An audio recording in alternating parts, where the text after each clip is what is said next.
Today we installed a 7-inch clip over mirror in the Holden Rodeo. As you can see, when the mirror is off, still perfect vision as a basic rear view mirror.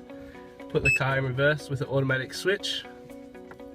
As you can see, we've got guidelines and also stop sensor, and that way you can see what's coming up behind you. Great for near schools or backing up. You can see anything behind you live time, and once again take it out of reverse and it disappears again.